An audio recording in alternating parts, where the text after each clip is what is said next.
Welcome to Auckland Netball Centre for the fifth and final match of round 6. It was the Tactix taking on the Steel. The Tactix were just too strong in the end, Dean. Absolutely. I thought this was going to be a close match, but the Tactix, they absolutely came out with a huge bang. They've pulled away. They had that massive one against the Pulse yesterday, and you feel like they brought that intensity from that match into this, while the Steel, they look perhaps a little bit fatigued after that win against the Magic. I agree with you. Well, the Tactix, they will head back to Christchurch happy after this one, and their captain, Jane Watson, MVP, a solid performance from her. MVP again. Goodness me, this lady, she's racking them up, and she's racking up the intercepts every week. She's in massive numbers, same with deflections, but it's her attacking play as well. She's been bringing that ball through the court, and she mixed it up today too. Goal defence and goal keep, which actually gave opportunity for the bench players, the whole squad in fact, to get on court, so that's great for team morale. And awesome to see her combination with Tamalisi Whakakatel just growing and growing. Well, someone who was against that defensive system was Ellen Halpenny, and she has been great coming into this Steel side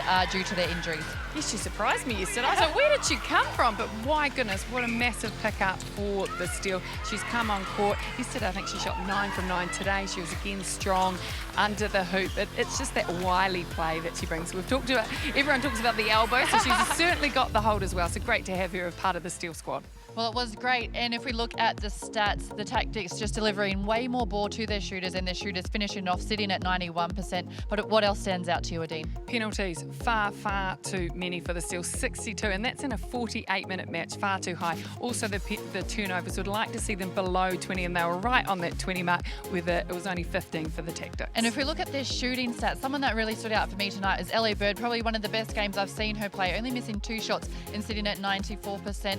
Ellen Halpenny shot at 100% last night, only 67% tonight, but great to see what she brought to the court for this Steel team and just open up Khalifa McCollin a little bit more. If we look at the results from this weekend, 5 matches, can you believe it? The Northern Challenge, well, the Mystics, they were just too strong. The Stars, they'll be disappointed that they didn't close that one out. Then we look at the defending champions, the Pulse. Well, they were far too strong for the Mystics. The Mystics just couldn't quite get in the bonus point range against the Pulse. The Pulse, they backed it up 24 hours later to take on the Tactix. And Nadine, do we say it was a goal?